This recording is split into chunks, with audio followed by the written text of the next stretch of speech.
500% 급등주는 여기 없습니다. 수익을 리딩해줄 사람도 없습니다. 그냥 물고기를 잡아주면 좋을 텐데 자꾸 물고기 잡는 방법을 배우라고 합니다. 여기는 그런 곳입니다. 전쟁터 같은 시장에서 살아남기 위해 스스로를 강하게 만들려는 사람들, 계좌에서 실시간으로 변하는 수익률보다 장기간 꾸준히 성장하는 자신의 모습을 사랑하는 사람들, 현명한 투자자들이 모인 공간, 와이즈 클럽. 지금 함께 하시죠. 고정 댓글에서 확인하세요. 고질병이라는 거는 치료하기도 어려울 뿐더러 되게 빠르게 재발할 수가 있어요. 그러니까 우리는 인플레이션이 이번에 꺾이고 나면 다시는 인플레이션이 나타나지 않을 거다 이렇게 생각을 하는 경향이 강하죠. 네. 근데 이게 언제든지 재발할 수가 있다는 겁니다. 조금만 무리를 하면. 왜냐면 우리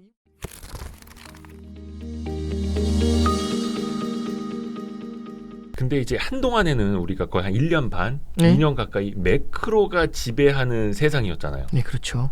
약간 두 가지로 우리 결론부터 두고 갈게요, 여러분. 금리 인상 끝났습니까?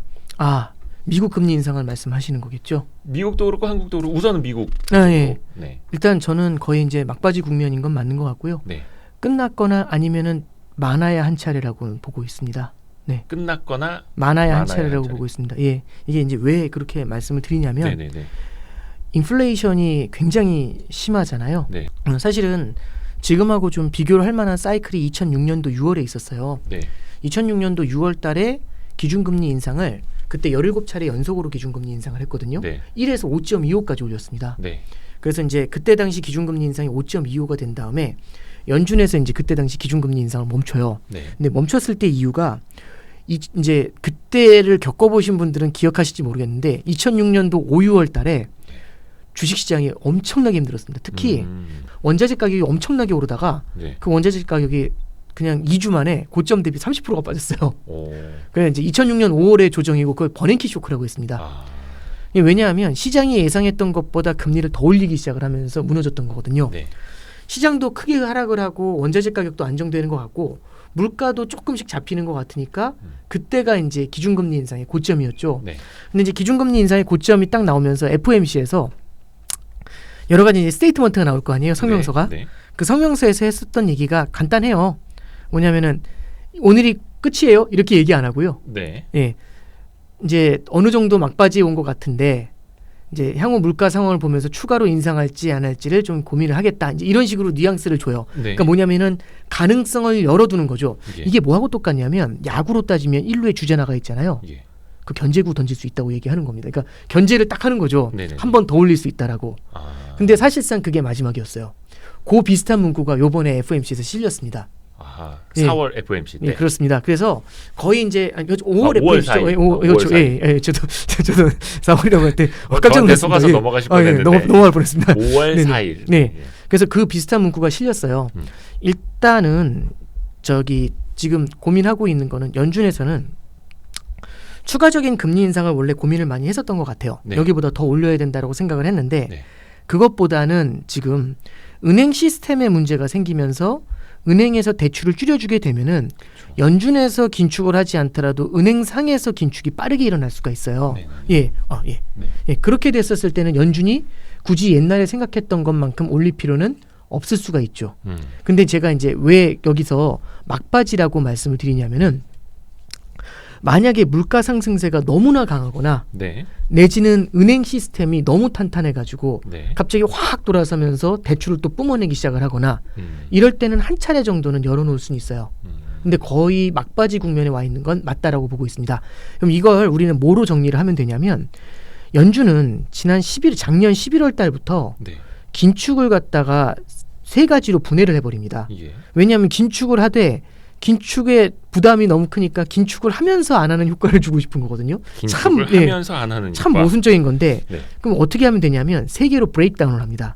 어떻게 하냐면 첫 번째는 how fast라는 단어를 썼고요. 그러니까 얼마나 빨리 올릴까. 네. 두 번째는 how high라는 단어를 썼고 얼마나 높게 올릴까. 네. 세 번째는 how long이라는 단어를 썼습니다. 얼마나 오랫동안 이 높은 금리를 유지할까. 그래서 11월 달에 사실상 이렇게 세 개로 분해를 하면서 네. How Fast는 그때 이미 내려놨어요. 네. 그래서 0.75씩 4번 올리다가 0.5 올리고 0.25씩 올리고 있는 거잖아요. 네. 그래서 How Fast라고 해가지고 금리 인상 속도는 사실 내려놓은 겁니다. 내려놓고. 그럼 그 다음에 넘어간 게 바로 How High가 있죠. 네. 어디까지 올릴까. 근데 이 How High가 사실상 이번에 거의 막바지라고 보고 있는 거고요. 요거를 한 번 정도 더 올릴까 말까를 갖고 이제 논의를 할 텐데 네. 그 대신에 How High는 거의 내려갔다고 보면 되고 How Long 정도가 살아 있습니다. How Long은 언제까지 이 높은 금리를 유지할 겁니다. 근데 이제 지금 시장은 어디까지 달려가 있냐면 How High는 고민도 안 해요. 다 왔다. 그렇죠. 이거는 끝이고 예. How Long에 대해서 고민을 할 때 9월부터 내려줄 거예요. 이렇게 얘기하고 있습니다. 그렇더라고요. 지금 이제 그 네네. 페드워치 이런 거 이제 많은 네. 분들이 체크를 해보시는데 뭐 검색 한 방으로 들어가서 볼 수 네, 있으니까. 그렇죠. 근데 그게 이제 채권 시장의 움직임을 가지고 수치화 뭐 그렇죠. 시켜놓은 예, 거긴 단기금융 한데. 시장에 있는 움직임을 갖고 한 거죠. 근데 저도 보니까 아니 뭐 9월부터 금리 내리는 거, 네, 막 11월, 12월에는 거의 최소 한 2차례 네네. 이상까지도 내리는 걸 이미 반영을 하고 있더라고요.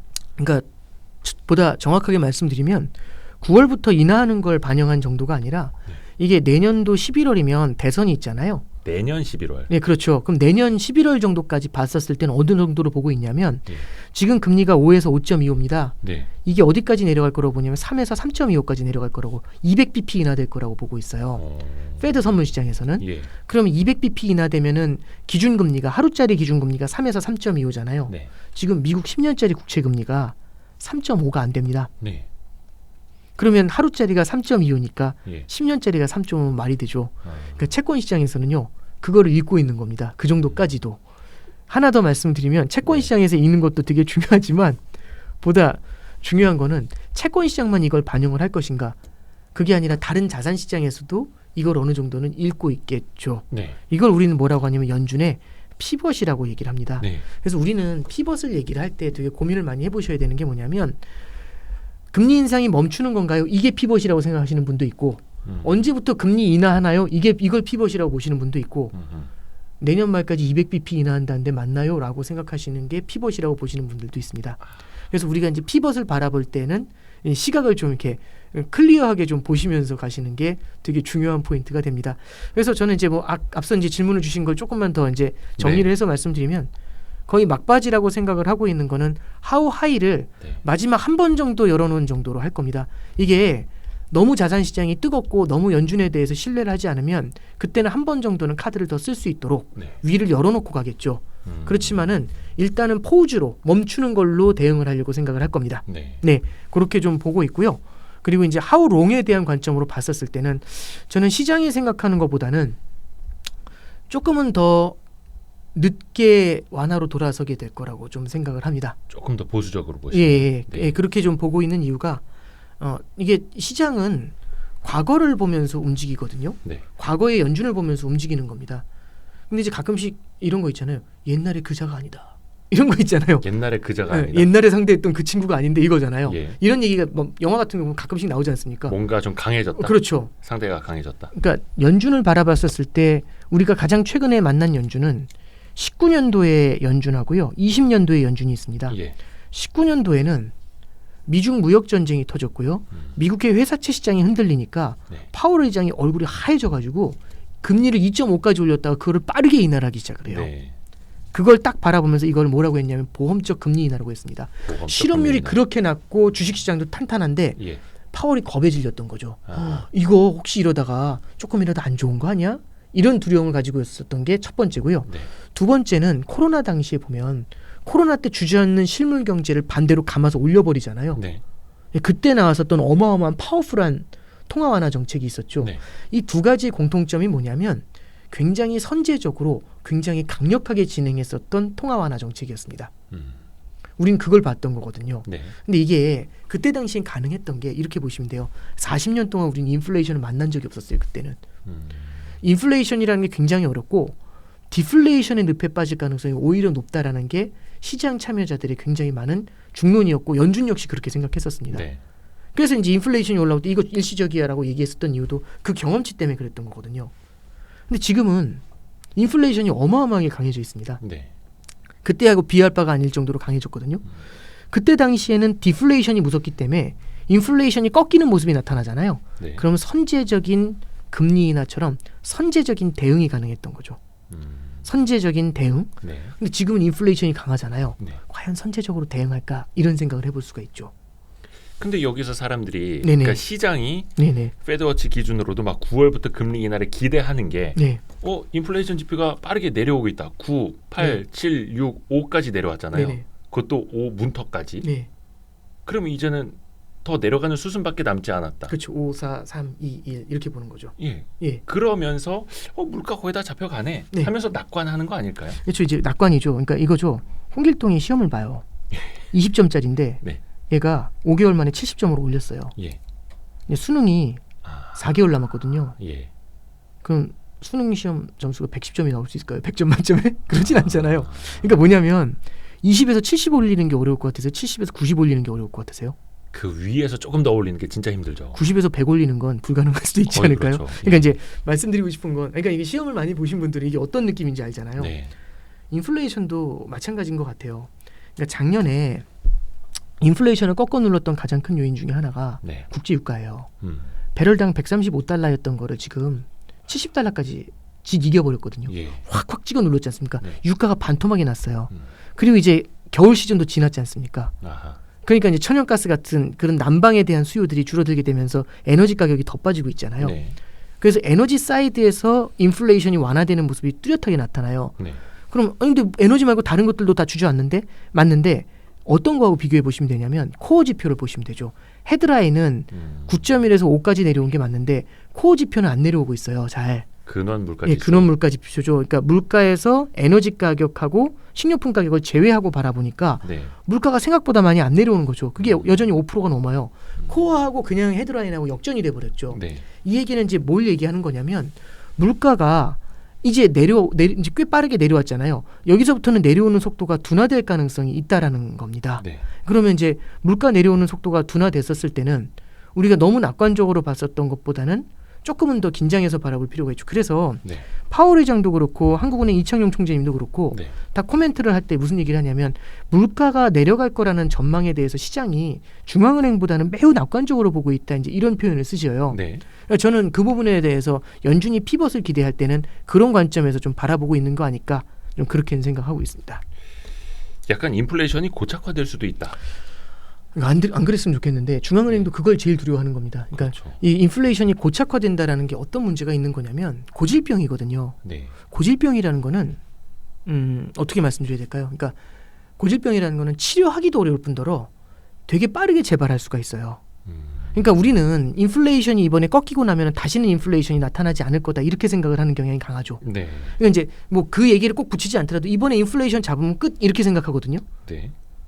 근데 이게 언제든지 재발할 수가 있다는 겁니다. 조금만 무리를 하면.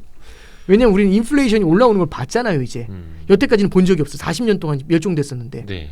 그러면 이게 고질병이 돼버리면 조금만 무리하면 이게 도져버리거든요. 아. 그러면 앞으로의 미래에서는 물가를 2%까지 내려놔가지고 와 이제 좋다라고 해가지고 돈을 막 풀었다가 또 그 물가가 탁 튀어 올라가는 문제가 생길 수가 있죠. 옛날처럼 돈을 아무리 풀어도 안 올라가는 게 아니라 네. 탁탁 튀어 올라가는 문제가 생길 수가 있죠. 그래서 인플레이션이 고착화된다라는 것 자체가 중앙은행도 제일 경계하는 게 그 부분입니다. 그래서 저도 굉장히 좀 두려워하는 부분이고요. 그래서 이게 고질병이 되는 건 질질 끌고 가면 고질병 돼요. 예를 들어 약을 쓸 때도 네. 그런 거 있잖아요. 약이 되게 써요. 어우 너무 쓰고 먹기 싫고 한데 네. 조금 몸 괜찮아질 것 같으면 안 먹잖아요. 네. 그럼 오래 가죠. 조금 나은 것 같으면 이제 예, 안 먹잖아요. 알아서 안 하겠죠. 먹잖아요. 병원에서 계속 오라고 하는데 이제 안 가죠. 내가. 그렇죠. 안 가고. 그러면 이게 또 도져가지고 또 가야 되고 이런 일들 생기잖아요. 그런 게 맞아요, 고질병으로 맞아요. 하잖아요. 그러니까 이제 저는 연준도 그래서 그 얘기를 합니다. 뭐냐면 조금 성장이 둔화된다고 해가지고 긴축을 멈추거나 하는 걸 스탑앤고라고 하죠. 가다서다를 반복하니까 네, 네. 이러면 인플레이션이 완화되는 듯 하다가 또 튀어올라오고 이런 문제가 생길 수 있다. 이제 이런 얘기를 하고 있는 겁니다. 그래서 이런 데 대해서 우리가 좀 경계감을 갖고 바라볼 필요가 있다라고 할 수 있겠죠. 그 인플레이션이 고착화될 수도 있다라는 우려를 할 수 있는 어떤 레벨이라는 게 있을까요?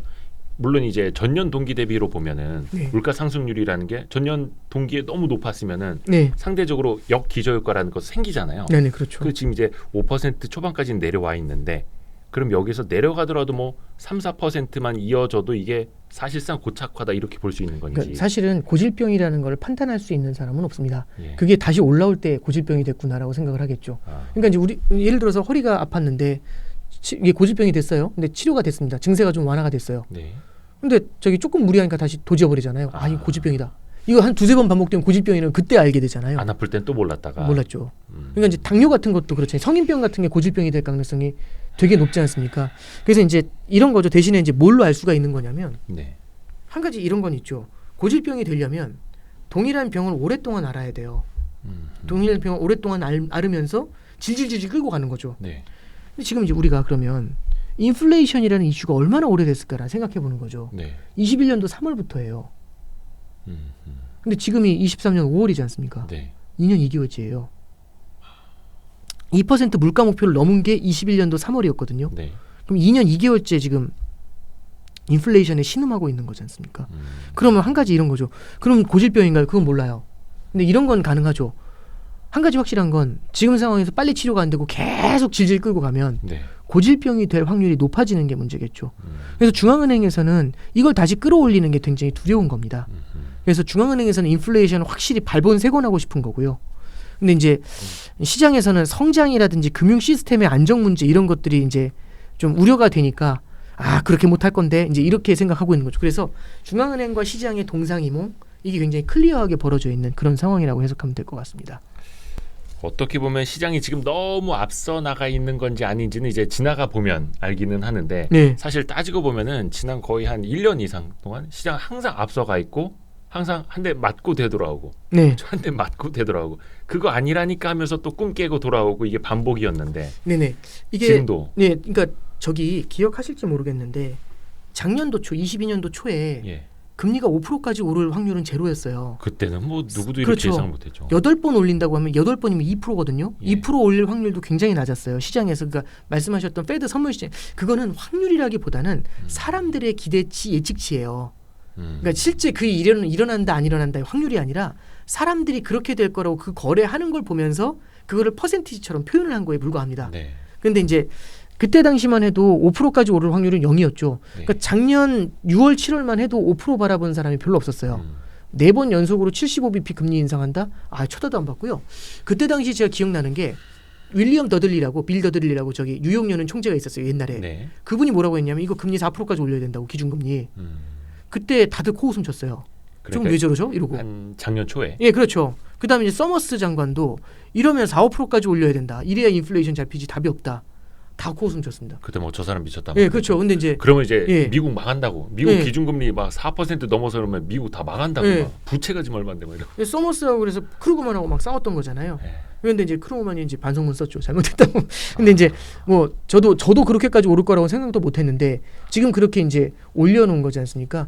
그래서 시장은 연준을 바라보면서 여태까지 바라봐왔던 연준이 너무 좀 뭐랄까요 물러 터졌다라는 이미지가 굉장히 강한 거죠. 물러 터진 사람이니까 이번에도 물러 터지게 행동할 거야 라는 기대를 계속 갖고 있는 거고 또 하나는 그런 게 있어요. 사람은 낙관의 편향이 분명히 존재하는 것 같습니다. 그렇죠. 조금은 더 그러니까 예를 들어서 운전하고 가더라도 내비에서 너무 오랫동안 시간이 찍히면 이거보단 덜 걸리겠지 이런 생각 많이 하거든요. 그거보단 빨리 내리고 싶으니까 그렇죠. 조금이라도 줄어들겠지 이런 기대를 하거든요. 네네. 그러니까 피벗이라는 게 얼마나 지금 너무나 고통스럽지 않습니까? 예. 이게 빨리 끝나겠지라고 생각을 하겠죠. 무언가 어려운 상황에 닥치게 되면 아 그래도 금방 이건 해결이 될 거야. 오래 안 걸릴 거야. 이런 생각들 되게 많이 하잖아요. 네. 그러니까 계속해서 작년에도 그래서 금리 인상은 거의 끝날 거야 하면서 지금 5.25까지 온 겁니다. 근데 이것도 이제 막바지니까 오히려 이제 내릴 거야 이제 이런 생각을 하고 있는 거죠. 그래서 저는 잘 모르겠습니다만 아까 전에 되게 좀 추상적으로 말씀드렸지만 이제 이런 것 같아요. 예. 연준이 시장이 기대하는 그대로 따라가 주면 네. 자산 시장도 되게 뜨겁게 준동을 할 수가 있고요. 네. 또 하나는 자산 시장이 빠르게 올라가면서 사람들의 소비가 탄탄하게 버티게 되면은 인플레이션을 다시 건드려 버릴 수가 있어요. 그렇죠. 물가가 안 그럼 인플레이션이 오래 가게 되면 이게 고질병으로 고착화될 수가 있거든요. 네. 근데 성장이 둔화되는 건 또 막아야 되죠. 그럼 두 가지 사이에서 고민을 할 텐데 저는 움직일 때 그렇게 움직이게 될 것 같아요. 뭐냐면 시장이 기대하는 게 있을 겁니다. 네. 그러니까 뭐냐면 우리 실적 같은 거 발표를 해도 주식 전문가는 아닙니다만 실적 같은 거 발표를 할 때도 시장이 예상하는 것보다 기대했던 것보다 못 나오면 흔들리고 네. 기대했던 것보다 높으면 좋아지잖아요. 네. 전년 대비 실적이 안 좋아도 기대보다 좋으면 주가가 막 뛰고 그러잖아요. 네. 이번에 뭐 저기 지난주에 빅테크 발표할 때도 네. 그러면 긴축에 대해서 시장이 기대하는 방법, 이 통화 완화나 이런 것에 대해서 시장이 기대하는 바가 있을 겁니다. 그러면 시장이 기대하는 것보다는 늦게 완화로 돌아서게 되지 않을까. 그렇게 움직이게 될 것 같아요. 이게 비슷한 케이스가 언제 있었냐면 연준이 긴축을 시작할 때 제일 처음에 금리 인상보다는 테이퍼링으로 시작을 했거든요. 네. 테이퍼링을 뭐 22년도 1월에 한다 뭐 이렇게 얘기했다가 연준에서는 21년도 11월에 시작했습니다. 네. 시장이 기대하는 것보다는 조금 더 빨리 간 거죠. 그리고 기준금리 인상도 시장이 기대하는 것보다는 조금 더 세게 해줬죠. 그래서 여태까지는 계속 시장의 예상을 깨고 그거보다 센 긴축을 한 겁니다. 근데 시장은 지금 어떤 걸 기대하고 있냐면 금리를 200bp까지 낮출 걸 기대하고 있죠. 네. 그럼 여기에 대해서 이제 연준이 과연 이제 어떻게 움직일 것인가? 두 가지겠죠. 하나는 언제 인하할 것인가. 근데 언제 인하도 시장이 기대하는 것보다는 조금 늦어질 수가 있고요. 그리고 얼마나 인하할 것인가라는 걸 봤을 때 아주 큰 이벤트가 없다라면 인하하는 폭도 시장이 기대하는 것보다는 적을 수가 있겠죠. 네, 그래서 저는 이걸 갖다가 이제 뭐 어떤 절대적인 숫자나 절대적인 날짜 이렇게 받고 바라보는 것보다는 이제 시장이 기대하는 것에 대해서 연준이 어느 정도 부응을 하게 되는지 그런 관점에서 해석하는 게 더 중요하다고 보고 있습니다. 근데 또 이미 주식 시장도 그렇고 연내 기준금리가 인하될 것까지 또 반영을 하고 있으니 그렇죠. 시장의 예상만큼 그렇게 인하가 되지 않을 경우에는 또 충격을 받을 수도 있는 거고. 네네. 그러니까 계속 반복이네요. 이게 작년부터 계속 이어져 왔던 건데 뭐냐면 인플레이션이 올라옵니다라는 얘기를 하면서 시장이 긴장을 하기 시작을 해요. 네. 그러다 인플레이션이 올라오니까 생각보다 금리를 많이 올릴 것 같습니다로 이어져요. 예. 그럼 생각보다 금리가 많이 올라갈 것 같으니까 시장이 쇼크를 받으면서 흔들리잖아요. 시장이 이렇게 흔들리면은 경기 침체로 갈 겁니다라고 얘기를 해요. 네. 그래서 경기 침체에 대한 리스크를 반영하면서 주가하고 금리하고 같이 주저앉아요. 네. 그러다가 금리가 내려와 경기 침체라고 이 두 가지를 합쳤더니 그럼 피벗. 피벗은 달콤한 사탕. 그러면서 자산 시장이 끌어올리기 시작하죠. 네. 자산 시장의 상승이 다시 인플레이션을 갖다 자극을 합니다. 그럼 인플레이션이 강해지면서 다시 생각보다 금리를 높게 올리고 생각보다 높게 올라간 금리 때문에 경기 침체 우려가 커지고 경기 침체 우려가 커지니까 금리가 내려오면서 피벗 기대가 생기고 그러면서 인플레이션이 안 내려오니까 인플레이션 얘기가 또 나오고 금리 올리고 이게 반복됐던 거거든요. 네. 이게 반복됐던 거거든요. 그래서 저도 지금 바라보고 있는 건 인플레이션에 대한 시장의 기대가 인플레이션은 지금 시장의 기대가 굉장히 빠르게 인플레이션이 안정될 거라는 생각을 하잖아요. 네. 근데 우리가 이제 바라봐야 될 리스크는 생각보다 그 인플레이션의 둔화 속도가 느릴 수가 있다라는 거. 만약 인플레이션의 둔화 속도가 느리게 됐었을 때는 시장이 너무 많이 반영한 부분이 있었다면 그 부분만큼에서는 고전하는 부분들이 나타날 수도 있지 않냐. 이런 걸 우리가 리스크 요인으로 생각해야 된다라고 말씀드리는 겁니다. 앞에서도 묘사해 주신 것처럼 시험 네네. 점수가 뭐 20점에서 한 80점 올랐고 네네. 80점에서 거의 한 90점 가까이 와서 근데 여기서 100점 가기 정말 힘든 것처럼. 네, 그렇죠. 근데 이제 많은 분들이 그런 이야기도 해요. 미국의 이제 지금 지역은행 네네. 이게 어디까지 어떻게 흔들릴지는 모르겠는데 계속 하나 문제 되면은 또 하나 터지고 물론 이게 작은 은행들 지역 은행들의 문제여서 이게 전체적인 미국이라는 금융 시스템을 흔들 거는 아니다라는 네. 게 전문가들의 중론이기는 한데 네네네. 일단 거기에는 동의하시나요? 네, 저도 동의하고 있습니다. 그러니까 은행 시스템 위기가 무엇인지에 대한 정의도 사실은 필요할 텐데 네. 이걸 뭐 정확하게 정의한다라기보다는 많은 분들이 그 얘기를 질문으로 하세요. 금융위기 또 오는 거 아니냐. 네. 그래서 금융위기가 오는 이유는 은행들이 무너지는 게 하루 이제 그때 이후에 또 처음인 것 같다. 이런 얘기들이 많이 네. 있어요. 근데 이게 사실은 80년대에도 중소형은행 굉장히 많이 파산한 적이 있거든요. 네. 근데 그게 금융위기라고 기억하는 사람은 없습니다. SNL 사태라고 해서 세이빙즈 앤 론즈, 그러니까 저축 대부조합 사태라고 하는 경우들은 있는데 그게 금융위기하고는 좀 차원이 달랐어요. 금융위기는 리먼 브러더스처럼 미국 내 4위 투자은행, 메릴 린치처럼 누구나 한 번은 들어봤었던 미국 내 3위 투자은행, 네. 베어 스턴스 미국 내 5위 투자은행 이런 은행들이 한꺼번에 무너진 거죠. 그러면서 이렇게 큰 은행도 무너지는데 작은 은행들이 버틸까? 라는 두려움을 갖고 있었던 게 금융위기입니다. 네. 그래서 그 정도를 금융 시스템의 위기라고 가정을 한다면 지금 현재는 그럴 가능성은 높지 않다라고 보고 있습니다. 가장 큰 건 미국의 대형은행들에 대한 규제가 굉장히 촘촘해요. 네. 그리고 미국의 대형은행들한테 자본을 엄청나게 쌓아줬거든요. 그러면 이제 자본이 탄탄하잖아요. 네. 그러면 웬만큼의 충격에도 버틸 수가 있는 버티고. 거고 또 하나는 결국에는 SVB처럼 지금 이제 사태의 핵심은 뭐냐면 단기로 빌린 돈을 장기로 운용한 게 문제예요. 네. 그러니까 단기로 만기가 돌아오는데 장기로 묶여 있으니까 이거를 팔고 줘야 되는데 장기 자산이 팔리질 않으니까 헐값에 팔면서 손실이 나는 게 문제였지 않습니까? 네네네. 그래서 이제 다들 얘기하는 게 미국의 대형은행들도 장기 자산을 많이 갖고 있어. 근데 장기 자산을 갖고 있는 게 문제가 아니고요. 장기 자산을 팔 수밖에 없는 상황에 몰리는 게 무서운 겁니다. 그렇죠. 근데 그게 예금이 안 들어오면 다른 캐시가 안 들어오는 상태에서는 이 캐시를 내줄 방법이 없거든요. 장기 자산을 팔기 네, 전엔. 네. 근데 이제 JP 모건이라든지 이런 데는 캐시가 계속해서 들어오죠. 근데 SVB 같은 경우는 오히려 작은 은행이고 IT 벤처에 의존한 기업이다 보니까 IT 벤처 산업이 같이 불황이잖아요. 네. 예금이 안 들어오는 겁니다. 어쩔 수 없이 장기 자산을 팔아서 줄 수밖에 없었으니까 그 은행이 대규모 손실을 낸 거고 네. 대규모 손실을 낸 은행에 대한 신뢰도가 떨어지니까 뱅크런이 굉장히 빨리 나오게 된 거고 이게 파산으로 가거든요. 근데 이제 거기서 뺀 돈을 그 예금을 어디로 보냈을까? MMF로 간 게 일부, 대형은행으로 간 게 일부입니다. 네. 그러면은 대형은행으로 자금이 유입이 되면 대형은행 같은 경우는 이 장기 자산을 팔 이유가 더 없어지게 되죠. 그래서 이게 미국의 대형은행으로까지 번지느냐 이런 정도의 금융위기냐 저는 그럴 가능성은 굉장히 좀 낮지 않나 그렇게 생각을 하고 있습니다.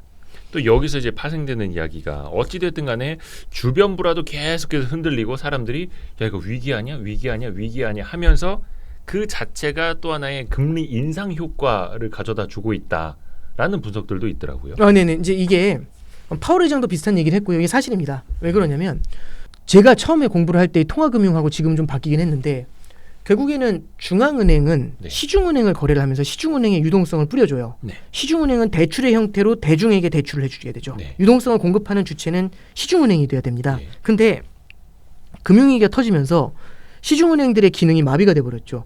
시중에 유동성이 필요할 텐데 그래서 중앙은행이 어마어마한 돈을 갖다가 공급해 준 게 그 양적 완화라든지 네. 제로금리하고 비교를 하면 됩니다. 그래서 중앙은행이 시중은행한테 어마어마한 돈을 밀어넣어줬고 또 일부에서는 국채를 사면서 시중은행 이외의 그 투자자들한테도 돈을 뿌려줬었던. 그래서 이제 그게 뭐 헬기에서 돈을 뿌려준다 뭐 이런 얘기가 나왔던 게 그런 거거든요. 그러면 사실상 지금은 중앙은행에서 뿌려주는 돈이 있는 거고 그 다음에 시중은행이 대출로 돌리는 돈이 있을 겁니다. 네. 이게 두 가지 사이드에서 들어가잖아요. 근데 말씀하셨던 것처럼 시중은행이 만약에 위축이 되게 되면은 시중은행의 대출이 힘들어지잖아요. 네. 그럼 중앙은행에서 시중은행을 통해서 뿌려지는 유동성이 위축이 될 수가 있어요. 그럼 이게 금리 인상의 효과, 사실상 긴축의 효과하고 똑같다는 겁니다. 그래서 3월달 FOMC 전에 파월 의장이 뭐라고 했냐면 SVB 터지기 전에 50bp 인상도 가능하다 이 얘기했었어요. 그렇게 질렀거든요. 맞아요, 한번. 예. 근데 25bp 했죠. SVB 터진 다음에. 그러니까 머스크하니까 뭐라고 하냐면 25bp 인상을 했다. 근데 은행들의 대출이 줄어들어가지고 사실상 25bp 인상의 효과하고 똑같다. 이렇게 얘기하면서 지나가요. 머스크했겠죠. 50bp 못했으니까. 네. 저는 이거는 연준에서도 인정을 하고 있는 그런 부분이라고 보고요.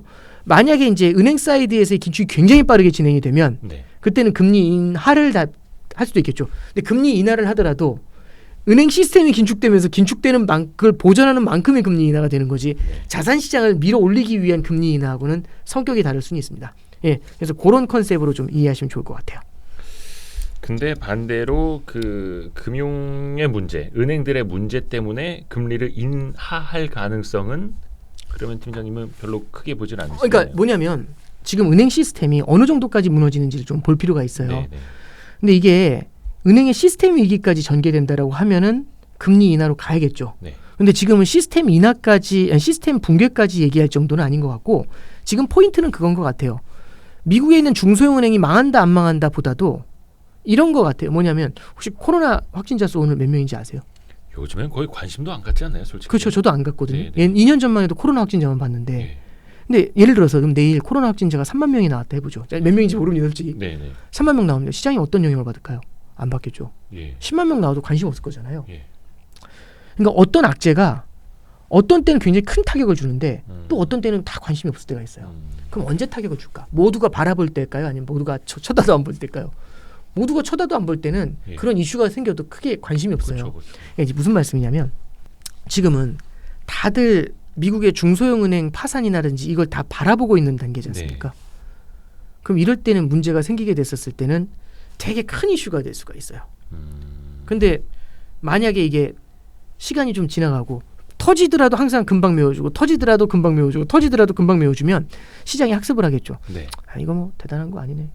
이런 생각 할 수 있잖아요. 별거 없네. 예. 그럼 또 터지면 어떨까요? 묻어. 또 터지면 그러니까 이런 거죠. 중소형 은행이 파산하지 못하도록 막는 방법이 있고요. 네. 두 번째는 한두 개가 파산하더라도 시장이 크게 관심을 안 두도록 만드는 방법이 있겠죠. 연준은 후자를 선택하게 될 것 같습니다. 그래서 이번에 이제 퍼스트 리퍼블릭 뱅크도 흔들리게 된 거고요. 그러니까 파산하자마자 바로 처리를 해버리잖아요. 그러면 이제 이게 벌써 세 번째 반복이죠. 그러지 않나요? 네. 예, 그러면 이제 시장에서도 그런 생각을 하겠죠. 이거 해결되네? 또 파산했는데 또 메우고 또 파산했는데 또 메우고 이러면 중소형 은행의 파산이 아주 심각한, 그러니까 사람들이 공포에 질렸을 때 예금을 인출해요. 네. 그거 파산한다고 예금을 다 인출해 갈까? 그러진 않을 것 같아요. 예, 그렇게 풀어갈 것 같습니다. 실리콘밸리 뱅크, 시그니처 네네. 뱅크, 그다음이 퍼스트 리퍼블릭 뱅크. 그렇죠. 또 요즘에 예, 팩 웨스트. 예, 팩 웨스트에 대한 이슈가 나오고 있죠. 아니 우리가 언제부터 미국의 그 지역 중소 은행들 이름까지 이렇게 꿰고 있었다고. 저도 몰랐던 은행들이고요. 그러니까 이게 저도 중소형 은행들은 좀 힘들 수밖에 없을 것 같아요. 일단 가장 큰 이유가 만약에 지금 파산을 안 하더라도 문제가 있는 거죠.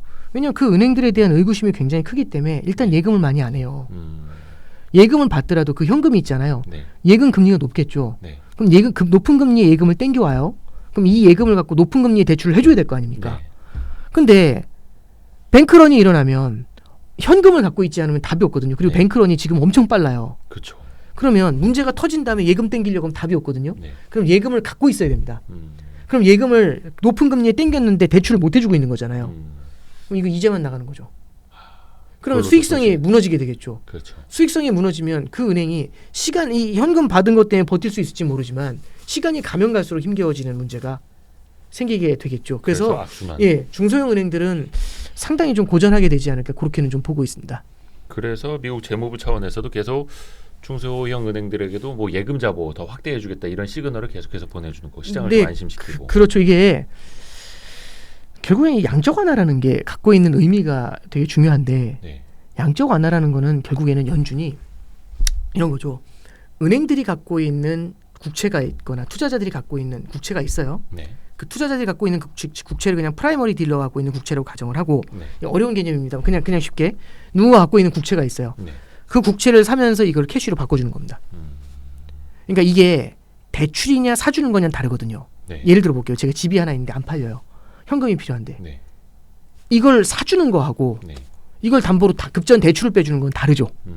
느낌이 다르죠. 네. 그것도 10년짜리 대출 빼주는 거하고 하루짜리 대출 빼주는 건 다르죠. 한 달짜리 다르죠. 빼주는 건. 엄청 다르죠. 그렇죠. 그러니까 한 달이라도 일단 받으면 숨이라도 쉬어지긴 하지만 네. 10년을 받으면 이 돈 딴짓 할 수 있잖아요. 아하. 네. 그러니까 양적 완화라는 건 그 국채를 사주는 겁니다. 이걸 캐시로 바꿔줘요.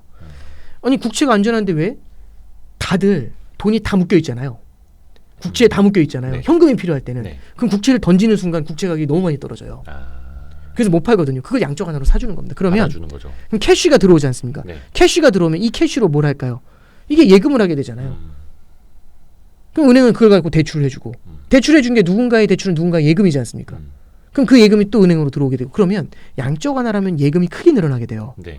예금이 크게 늘어나는데 그게 기업들한테 들어간, 법인들한테 들어간 예금이 많을 거지 않습니까? 법인들은 예금자 보호 한도를 넘는 예금을 굉장히 많이 했을 거예요. 네. 그래서 양적 완화 이후에 예금자 보호 한도를 넘는 예금들이 어마어마하게 늘어납니다. 지금 그게 제일 문제가 되는 거거든요. 예금자 보호 한도 내에 있는 예금은 뺄 필요가 없지만 네. 그걸 벗어나는 예금은 무섭잖아요. 그러니까 빠질 때 어마어마한 속도로 큰 금액들이 막 빠지는 겁니다. 그러니까 은행들이 무너지는 거거든요. 그래서 무슨 얘기를 하냐면 예금자 보호 한도를 올려줘야 됩니다라고 얘기하는 거고, 네. 그럼 무슨 돈으로 올려줄 건데? 이렇게 물어보니까 그런 거죠. 다 올려줄 수는 없지만 그럼 일부라도 해줘야죠. 무슨 일부인데? 계좌의 성격을 보는 거죠. 예를 들어서 이런 계좌가 있을 겁니다. 예. 기업들의 예금이 있는데 그냥 여유자금이 있을 수 있고, 네. 기업이 정기예금 해놓은 게 있을 수 있고, 기업이 급여 계좌를 만들어놨을 수 있죠. 이 통장에서 유동성으로 사람들한테 급여를 주는 돈이 있을 수 있죠. 어느 쪽에 압류가 됐을 때, 못 찾았을 때 타격이 클까요? 급여 계좌죠. 급여, 그렇죠. 파장이 크니까. 파장이 어마어마하죠. 예. 그래서 지금 나오고 있는 얘기는 뭐냐면, 그 은행들이 그 법인의 예금 중에서 이런 급여 계좌와 같은 운전자금용 계좌 있죠. 네. 이런 쪽에 대해서는 예금자 보호 한도를 많이 올려줘야 되는 거 아니야? 이 얘기를 하고 있는 겁니다. 지금 그래서 예금자 보호 한도를 전체적으로 다 상향 조정하는 거는 일부는 상향 조정해 주겠지만 특정 계좌에 대해서는 예금자 보호 한도를 좀 많이 올려주게 될 것 같아요. 그렇게 해야지 문제가 해결이 되지 않을까 싶습니다. 약간 뭔가 좀 나중에 문제가 됐을 때 파장이 더 커질 수 있는 그렇죠. 그런 예금 성격일수록 네네. 좀 주제를 바꿔서 요런 지금 상황이 이어진다라는 가정하에 네. 과거에는 경제 지표가 좀 안 좋게 나오면 네. 아 이제 경기 안 좋아지니까 기준금리 덜 올리겠지라고 네. 지난해 내내 그렇게 생각을 네네. 좀 했었잖아요. 그래서 bad is good이란 말도 생겨났고 그러면 최근에는 경제 지표가 좀 안 좋게 나오는 게 좋은 걸까요? 아니면 경제 지표라도 좋게 나타나서 아 그래 경제는 그래도 버틸 수 있어라고 생각하도록 하는 게 좋은 걸까요? 그러니까 시장이 어떤 기대를 하는지에 따라 다를 수는 있지만 네. 그냥 정석으로 말씀드리면 결국에는 시장이 균형을 찾는다라고 하면 좋은 네. 지표가 나오는 게 제일 나은 거죠. 그래서 작년에도 보시면 이게 경기 침체가 셀 거다라고 생각을 하잖아요. 네. 그럼 금리 인하하고 그러니까 시장 금리는 무너지는데도 주식시장이 같이 무너졌어요. 그래서 경기 침체가 심할 거다라고 생각을 하잖아요. 네. 금리를 낮추는 속도보다 실물 경제가 무너지는 게 빠를 것이다. 그 강도가 클 것이다. 이러면 시장이 흔들려요. 네. 경기 침체 리스크를 읽는 거거든요. 네네네. 그게 이제 작년도 11월에 바닥을 만들게 되는데 주식시장에 그래서 이제 우리가 좀 바라봐야 될 건 뭐냐면 배드 이즈 굿보다는 굿이 훨씬 낫습니다. 예, 굿이 결국엔 나은 건데 이제 한 가지만 좀 말씀을 드리면 지금 좀 애매한 부분이 분명히 있어요. 어떤 부분이 있냐면 시장에서는 어떤 기대를 하냐면 물가는 빠르게 안정이 될 겁니다라는 기대를 해요. 네. 두 번째는 성장은 위축이 많이 될 거라고 생각하는데 경기 침체까지는 아니지 않을까요? 라고 얘기를 해요. 그래서 두 개가 엔드 조건으로 오는 게 최고죠. 뭐냐면 물가는 빠르게 안정이 되면서 성장은 생각보다 둔화가 안 되는 거죠. 골디락스. 그렇죠. 그러니까 지금 시장에서는 그 기대를 계속 가져가는 겁니다. 그 너무 최상의 시나리오에 빠져 있는 건 아닐지 좀 걱정도 되는데. 이게 시장이 어느 정도까지 인식을 하고 있는지는 저도 잘 모르겠지만 네. 어쨌든 물가가 안정되는 상황에서는 연준도 성장 부양을 위해서 노력할 수밖에 없고 그러면 200bp의 금리 인하가 가능할 거고 이게 자산 시장에는 굉장히 큰 호응을 줄 거야. 이런 생각을 하고 있다면 베스트 시나리오. 그렇죠. 이게 이제 베스트로 바라보고 있다면 지금 현재 시장이 네. 이런 기대감이 만약에 반대로 돌았을 때는 네. 약간은 다른 흐름이 나타날 수도 있겠죠. 그래서 저도 앞서 말씀드렸던 것처럼 이 피벗에 대해서 기대하고 있는 게 조금 과한가 과하지 않은가 요걸 우리가 좀 관건으로 두고 바라봐야 되지 않을까 싶습니다. 진짜 좋은 것 중에 하나가 지금 고용 지표잖아요. 네. 그 실업률이 3.4%더라고요. 네. 반세기 최저죠. 거의 완전 고용 상태 아닙니까? 완전 고용 미국은? 상태죠. 그럼 이 상태에서는 금리를 안 내려도 된다라는 거잖아요. 근데 금리 내릴 거라고 기대하고 있지 않습니까? 그러니까 그게 굉장히 뭔가 이제 상충이 되는 지점인데. 옛날에 반세기 최저 실업률인데도 금리를 낮췄잖아요. 코로나 같은 거 터질 것 같으니까 내지는 미중 무역 전쟁 하니까 예. 실제 실업률이 올라가지도 않았는데 금리를 낮췄잖아요. 선제적으로. 그렇죠. 선제적으로. 예. 프리엠프티블리. 예. 그렇게 나선 거잖아요. 예. 근데 지금 과연 그렇게 할까? 근데 지금 시장에서는 과거의 패턴을 보면서 그렇게 할 거라고 기대를 하고 있는 거지 않습니까? 네. 근데 한 가지 이제 말씀드릴 수 있는 건 뭐냐면 고용 지표가 지금 굉장히 뜨겁지 않습니까? 네.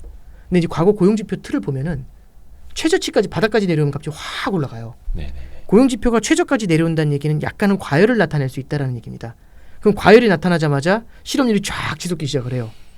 예, 그렇게 되거든요, 보통. 과열이 나타나자마자 실업률이 치솟는다고요? 예, 과열이 나타나니까 금리 인상을 해서 깨버리려고 할 거잖아요. 아. 그래서 실업률이 바닥을 기록한 그 다음에 어김없이 이게 경기 침체가 와요. 좀 시차를 두고. 네. 네. 그래서 이제 우리가 바라볼 건 뭐냐면 지금은 실업률이 굉장히 낮지 않습니까? 네. 근데 이 실업률이 하반기에 좀 올라올 수가 있습니다. 가장 대표적인 케이스가 은행들 대출이 줄어들잖아요. 네. 특히 샌프란시스코 쪽에 실리콘밸리 쪽에 대출이 줄어들고 있어요. 예. 그러면 그런 벤처 쪽에서부터 고용이 좀 둔화될 가능성이 좀 있어요.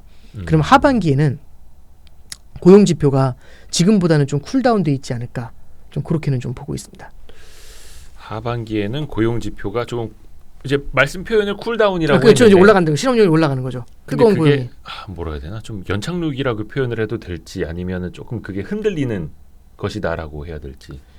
그러니까 연착륙이다 경착륙이다도 네. 결국에 공통적인 단어는 착륙이잖아요. 네네네. 그러니까 위로 뛰어 올라가는 게 아니라 로켓으로 부상하는 게 아니라 결국에는 연착륙은 이렇게 내려오는 거고 네. 경착은 이렇게 내려오는 거잖아요. 네. 그죠? 그러면 이제 예를 들어서 실업률이 올라가는 속도가 완만하게 상승을 하게 되면 이건 연착륙이겠죠. 그래서 지금 현재로서는 뭐 단기로는 조금 좀 세게 올라올 수 있겠지만 그 이후에는 굉장히 천천히 올라오게 되지 않을까 그렇게 봅니다. 그러면 연착륙의 가능성을 조금 더 높게 봐야 되지 않나 싶습니다. 네. 그래서 저도 이번에 이제 경기 침체가 오더라도 그 경기 침체가 옛날 같은 극심한 경기 침체라기보다는 조금 애매한 용어지만 마일드한 경기 침체, 마일드 리세션 그런 얘기를 할 수 있는 거겠죠. 약간 순한 맛. 네, 그렇죠. 네. 그 순한 맛 침체라고 하면은 그 정도는 버틸 수 있는. 그러니까 이제 순한 맛 침체도 침체죠. 네. 예. 그러면은 그거를 보고 난 뒤에 연준이 금리를 내리더라도 그 후에 그렇겠죠. 내리게 될 거라. 네네네. 예. 시간은 조금 더 걸릴 수 있겠네요. 그렇죠. 지금 시장이 예상하는 것보다는 아까 그렇죠. 초반에 말씀하신 것처럼 훨씬 더 조금. 네. 그러니까 시장은 늦을 것이다. 예전에 연준을 바라보면서 금리를 빨리 내리라고 압박을 할 거고요. 예. 연준은 거기서 타이밍을 늦추게 될 가능성이 있겠죠. 확인을 하고서 움직이려고 할 테니까요. 왜냐하면 데이터에 따라서 인플레이션이라는 애가 지금 옛날에는 주자가 나가 있는 사람이 하나도 없는데 지금은 2루하고 3루의 주자가 하나씩 있는 겁니다. 그럼 언제 홈스틸로 뛰어들어올지 알 수가 없잖아요. 그럼 옛날처럼 그렇게 만 편히 던질 수가 없어요. 네. 투수 입장에서. 네, 투수 입장에서 계속 바라봐야죠. 견제구도 던져야 되고. 네. 그래서 견제를 하면서 경기를 진행을 해야 되니까 연준 입장에서는 난이도가 굉장히 높겠죠. 인플레이션이 생각보다 잘 안 내려오면서 그래서 계속 끈질기게 버티고 있으면 굉장히 신경이 쓰일 겁니다 아마.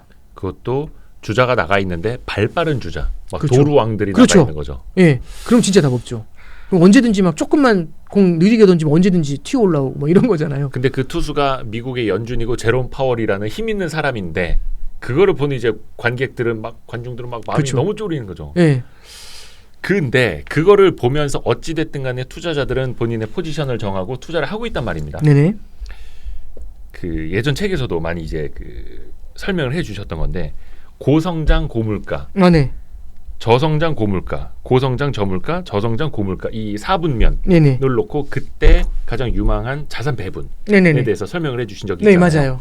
많은 분들이 이제 오건영 팀장님 덕분에 그걸 공부를 많이 했고 그러면 제가 여기서 드리려는 질문은 그거예요.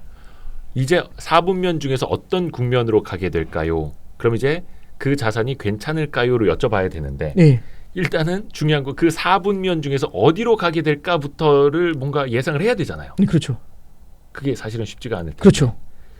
어찌됐든가 저는 어렵지만 그 질문을 드리겠습니다. 네. 그러니까 뭐 저도 사실 알고 싶은 건데, 네. 근데 이제 이런 거죠. 그걸 알기 위해서는 지금이 어디냐죠. 지금은 성장은 둔화되고 있는데 물가는 높은 거지 않습니까? 저성장 고물가. 네. 근데 사람들이 기대하는 건 그건 것 같아요. 물가가 잡힐 거 아니야. 이게 1번입니다. 네. 그럼 만약에 지금 현재 상황에서 물가가 잡히면 그러면서 성장을 조금 더 깨놓으면 저성장 저물가로 주저앉겠죠. 네. 그리고 만약에 물가를 잡았는데 성장이 세게 나와주면 저성장 고물가로 고성장 저물가로 내려오겠죠. 네. 근데 이 가능성이 제일 낮을 것 같아요. 고성장 고물가로 계속 이어진다. 왜냐하면 금리를 높여놨기 때문에 이 가능성은 좀 낮을 것 같아요. 당장 고성장 고물가 국면에서는 뭔가 금리 인상이라는 강한 약을 한번 좀 처방을 받았기 때문에 네네. 다음 국면으로 가긴 간다는 거고. 그러니까 지금 그러니까 뭐냐면 4분면에서 우리는 지금이 저성장 고물가인데 시나리오는 4개잖아요. 저성장 고물가에 남아있다. 네. 아니면 고성장 고물가로 간다. 그러니까 뭐냐면 물가는 안 잡히는데 성장만 올라오는 거죠. 지금 그 가능성은 굉장히 낮은 것 같아요. 그래서 고성장 고물가의 가능성은 좀 드랍을 시켜놓고 그러면 남아있거나 아니면 저성장 저물가로 주저앉거나 이게 경기 침체예요. 네. 그 다음에 그렇죠. 갑자기 물가는 잡았는데 성장이 막 세게 올라오면서 고성장 저물가로 가는 거죠. 베스트 좋은데. 시나리오죠. 최고의 그럼 시나리오죠. 좋은데. 그 2017년 같은 장이거든요. 네. 근데 일단 저는 좀 생각을 하는 게 그건 것 같아요. 지금 기준금리 인상을 세게 가면서 물가를 잡아내리려고 하잖아요. 네. 그러면 지금 국면에 남아있다보다는 밑으로 물가가 잡힐 거라는 쪽에다가 조금 더 비중을 실으면 될 것 같고 네. 물가가 잡힐 거라고 한다면 저성장 저물가하고 고성장 저물가에 있는 자산들 있죠. 네. 얘네들에 대한 비중을 갖다가 균등하게 나누니까 저성장 고물가에다가 2, 그 다음에 고성장 저물가, 저성장 저물가에 각각 4, 2 이렇게 그러니까 뭐냐면 결국에는 포트폴리오라는 건 미래가 어떻게 될지 모르는 거지 않습니까? 네. 이럴 수도 있고 저럴 수도 있어. 이건 맞는데 이럴 가능성이 60이고 저럴 가능성이 40이고 사람마다 생각하는 게 다를 수 있잖아요. 그래서 답이 딱 하나만 딱 떨어지는 건 아니죠. 사실 예, 그렇죠. 경제라는 게. 예. 그러면 그걸 생각했었을 때는 내가 가능성이 높다는 쪽에다가 비중을 조금 더 높게 가져가는 게 포트폴리오 분산 투자죠. 네. 그렇잖아요. 내 시나리오에 맞춰서. 근데 확실한 거 하나는 이겁니다. 사람들이 제일 많이 실수하는 거는 저성장 고물가에 우리가 있기 때문에 지금을 보면서 저성장 고물가에 있는 자산을 담는 게 제일 문제죠. 예를 들어서 작년에 원자재 담으면 작년 4월 5월에 국제유가 140불에서 원자재 담는 거거든요. 그럼 어마어마한 손실이 날 수 있어요. 중요한 거는 지금에 머무는 게 아니라 움직일 수 있다는 걸 바라봐야 되겠죠. 그렇죠. 그러니까 방향을 보고 네, 미래를 그렇죠. 앞서가야 되는데. 그렇죠. 그 확률에 따라서 예를 들어서 저 같은 경우 샘플로 말씀드린 게 442 이렇게 말씀드린 거고 네. 아니다. 내가 봤을 땐 침체의 확률이 높다. 그럼 532 이렇게 갈 수도 있는 거고 그거는 이제 그 결국엔 미래를 바라보는 시각을 바라보면서 본인의 포트폴리오를 구성해 주는 게 필요하겠죠. 네. 일단은 고성장 고물가에서는 앞에서도 표현했듯이 쓴 약을 네네. 먹었기 때문에 거기서 이제 나오는 거고 그런데 이제 확률로 따져보면은 저성장 저물가냐 고성장 저물가냐 네네네. 그래서 물가는 좀 442 정도 잡힌다는. 뭐 이런 것들은 좀 말씀드려 본 거죠. 네네. 근데 그 공통 자산? 공통 분모에 있는 자산이 채권이네요. 아, 네네. 이제 어떻게 보시면 되냐면 물가가 하락을 하면 네. 물가가 안정이 되잖아요. 그럼 높아졌던 금리가 주저앉을 거지 않습니까? 네네. 예, 그러면 이제 채권 자산 쪽이 수혜를 받게 된다. 이제 이런 겁니다. 그래서 물가가 어느 정도 뚜렷하게 이제 완화가 되는 시그널이 나타날 때를 대비해서 네. 우리가 채권을 조금은 좀 담아놔야 되지 않겠냐. 이제 그런 생각을 할 수 있고요. 근데 한 가지 보실 게 뭐냐면 네. 채권 금리가 그래서 10년짜리 장기 국채 금리가 4.5에서 3.5까지 내려왔어요. 그래서 제가 그 질문을 드리려는 건데 항상 이게 지나고 나서 보면 아 그때 살 걸. 작년 10월에 네, 그렇죠. 막 미친 듯이 시장 흔들리고 뭐 무슨 뭐 레고랜드 사태까지 터지고 그렇죠. 막 이럴 때 그때 채권을 샀어야 완전 바닥에서 잡는 건데라는 생각을 2023년 5월에 하고 있습니다. 네네네. 근데 이제 그때 당시 정기예금 5년짜리 하신 분들 있죠. 5.3에. 예. 그런 케이스가 채권에 투자하는 거 되게 비슷한 원리라고 보시면 돼요. 근데 이제 한 가지 말씀드리고 싶은 거는 금리라는 것도 변화무쌍하게 움직일 수 있잖아요. 네. 그럼 어쩌면 시장이 지금 이미 저물가가 됐을 거라고 이미 예상을 하고 있는 것처럼 만약 움직이고 있다면 네. 이게 하나의 착시일 수도 있지 않습니까? 너무 먼저 가 있는. 너무 먼저 가 있는 거죠. 네. 그렇죠. 예, 그랬을 때는 채권도 너무 많이 올랐을 때는 이럴 때는 비중을 조금씩 조절해 주는 방법이 있겠죠. 아, 예, 지금은 앞서갔었을 때는. 채권이 더 고평가되어 있을 수도 있다. 네, 그렇죠. 빠르게. 예. 그래서 이게 작년에 만약에 이제 그 상황에서 경기 침체나 이런 걸 가정했었다면은 채권 자산을 조금은 담아놨겠죠. 근데 내가 채권만 갖고 투자한다라고 생각을 하고 채권의 방향성, 금리 방향성을 보고 베팅하잖아요. 그럼 이게 쉽지가 않습니다. 왜냐하면 투자하는 순간 망가질 수 있기 때문에. 근데 분산 투자라는 건 여러 개를 나눠 들어가잖아요. 그래서 일부가 들어가니까 깨지더라도 메워줄 수 있는 다른 애들이 있기 때문에 거기에 대한 믿음이 존재하는 거죠. 그래서 이제 하나는 그렇게 이제 말씀드릴 수 있고 또 하나는 공통자산까지는 아니지만 우리가 결국에는 저성장 저물가의 경기 침체라는 걸 바라본다면 포트폴리오에 안전자산을 같이 끼우고 갈 필요가 있는 거잖아요. 그 안전자산으로서 국채가 들어갈 수도 있고요. 또 하나는 달러를 조금 담는 방법들도 있을 수 있고 네. 아니면은 금과 같은 자산들을 고민해 보는 것도 우리가 도움이 될 수가 있는 겁니다. 금 네네. 그리고 달러가 대안이 될 수도 있겠고. 예, 그렇죠. 그런 애들은 이제 적립식으로 조금씩 담아 놓는 방법들이 있겠죠. 근데 이제 우리 입장에서 보면 이제 달러를 어찌됐든 간에 원화로 사는 건데 네네. 지금 원화가 굉장히 이제 약세인 네. 상황이고 얼마 전에 거의 뭐 1340원대 있다 뭐 1320원대 왔다 갔다 하고는 있는데 세계적으로 이제 기준금리 미국이 다 올린 것 같다라는 게 반영이 되면서 달러도 강세를 가다가 어느 정도 약세로는 와 있는데 원화는 더 약세예요. 아, 네네. 이거는 뭐 무역수지 적자고 경상수지 적자니까 좀 이해는 가기는 하는데 이거를 우리가 활용을 해서 만약에 달러 자산을 산다 했을 때 나중에 무역수지나 경상수지가 이제 반도체 수출 잘 되고 원화 강세로 돌아서게 되면 달러 자산을 샀던 게 조금 말이기 환차손으로 오지 않을까. 그러니까 이제 너무 앞서갔나요? 주식을 바라보면서 예. 하시는 것처럼 그러니까 환율은 진짜 귀신도 모르는 거거든요. 네. 예, 왜냐하면 환율은 어느 정도의 그 국제 공조를 통한 개입도 일어나요. 그걸 알 수가 없죠. 근데 이제 한 가지 확실한 건 이런 건 있습니다. 결국에는 달러가 갖고 있는 특징 중에서 네. 위기가 찾아오면 달러가 한 번씩 탁탁 튀어요. 네. 그걸 달러 스마일이라고 합니다. 그러니까 달러는 투자할 때 우리가 무언가 이 자산이 갖고 있는 엄청난 특성 하나 있죠. 그 특성을 갖고서 베팅을 하는 거거든요. 그러면 위기가 찾아올 때는 달러가 튈 거야. 이 확신이 있다면 어떤 아이디어가 떠오르는 거냐면 내 포트에 달러를 담는 거죠. 네. 얘는 보험이야. 다른 애들 오르든 말든 상관없어. 얘는 보험이야. 오르든 떨어지든 얘는 나중에 정말 힘들 때 날 지켜줄 거야. 아하. 이거죠. 말 그대로 보험. 네. 그 컨셉으로 접근하신다면은 환율이 오르내리는 걸 따라가는 것보다는 그렇잖아요. 향후 10년, 20년 안에 위기 한번 오지 않을까요? 그때 달러가 한번 또 튀지 않을까요? 이제 그런 생각으로 접근을 하는 겁니다. 그러니까 자산 배분 차원에서. 그렇죠. 예, 내 포트폴리오를 지키는 자산 배분 차원에서 달러를 밑에 깔고 가는 거죠. 네. 그렇죠. 그래서 이 사분면, 네네. 네 분면에서 요렇게 이제 조언을 해주시는 것도 자산 배분 차원에서 그렇죠. 항상 네, 조언을 그렇죠. 해주신다라는 예. 거. 근데 이제 혹시나 들으시는 분들은 막 뭔가 달러에 몰빵, 채권에 몰빵. 아, 그렇죠. 안 되니까. 예, 그러실까봐 이제 말씀드리는 거죠. 네. 맞습니다. 근데 또 항상 그 주식 하시는 분들은 항상 또 주식에 몰빵이고 막 이래가지고. 예, 그러니까 저는 만약에 전문 투자자시고 뭐 이제 그 굉장히 좀 그런 쪽에 일가견이 있으신 분이라면 뭐 그게 맞다고 보는데, 만약에 이제 그런 쪽 직장인이고 이렇게 투자로만 계속 신경을 쓸 수 있는 케이스가 아니라면 매크로가 이렇게 빨리 바뀌는 장에서 이걸 하나하나 대응한다는 건 사실 저는 쉽지 않다고 생각하거든요. 네. 예, 그런 케이스라면은 분산 투자 쪽을 많이 고민을 해보셔야 되지 않나 싶습니다. 네, 분산 투자. 네네. 끝내기 전에 한 번만 좀 정리를 좀 해주십시오. 분산 네. 투자에서 뭐 자산 배분 전략이라든지. 네, 저는 네. 이제 그냥 간단하게 말씀드리면, 이게 분산 투자라고 하면 다들 이제 그 얘기가 있잖아요. 뭐냐면 저도 분산 투자 옛날에 처음에 투자 시작을 할 때는 분산 투자 왜 하냐, 몰빵이 좋지. 그 분산 투자 하라고 하면 항상 느낌이 그랬던 것 같아요. 일찍 자고 일찍 일어나면 몸에 좋아요. 모르는 사람 없거든요. 네, 네. 분산 투자하면 안전해요. 모르는 사람 없죠. 예. 근데 일찍 자고 일찍 일어날 수가 없지 않습니까? 네, 네, 네. 사실은 되게 공자님 말씀 같고, 이게 근데 하다 보면서 점점 느끼는 게 정말 많은 변수들이 존재하는 거고, 매크로 환경이 이렇게 빠르게 바뀐 적이 없었잖아요. 네. 40년 만에 인플레이션이라는 새로운 시나리오가 등장한 겁니다. 네. 여태까지 보지 못했었던 그런 상태에서 깔아두고 들어가는 게 아니라 하나하나 시장의 흐름을 따라간다. 저는 만만치 않은 일이라고 생각을 해요.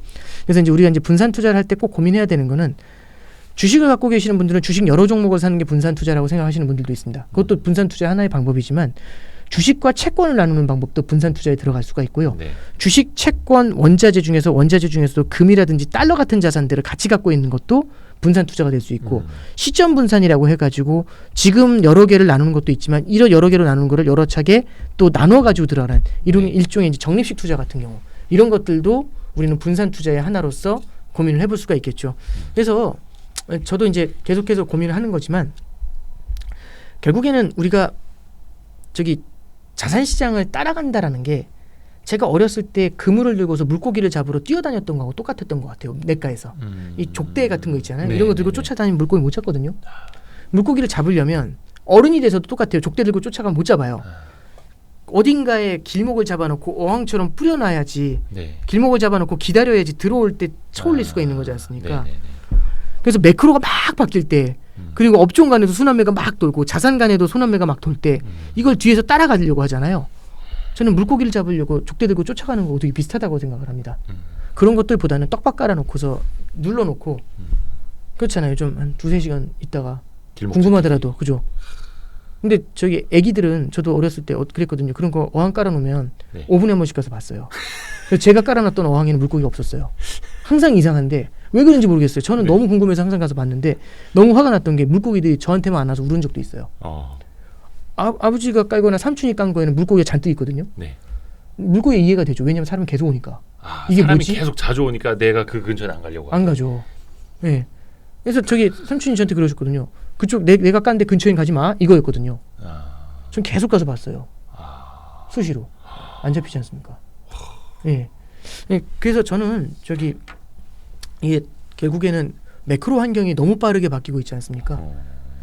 여기서 제일 주의해야 할 거는 시장이 기대하는 그대로 될 거라는 생각들, 네. 그거에 대해서 우리가 경계를 할 필요가 있고, 과거에 선제적으로 금리 인하를 해왔었던 연준의 패턴이 이번에도 똑같이, 그러니까 금리 인하를 안 한다는 게 아니라 선제적 금리 인하를 할까에 대해서는 우리가 한번 좀 의구심을 가져볼 필요가 있다. 과거의 패턴이 반복된다는 것에 대해서 한번 고민해 볼 필요가 있다라는 점을 갖다가 이번에 좀 제기해서 말씀드려봤습니다. 이야.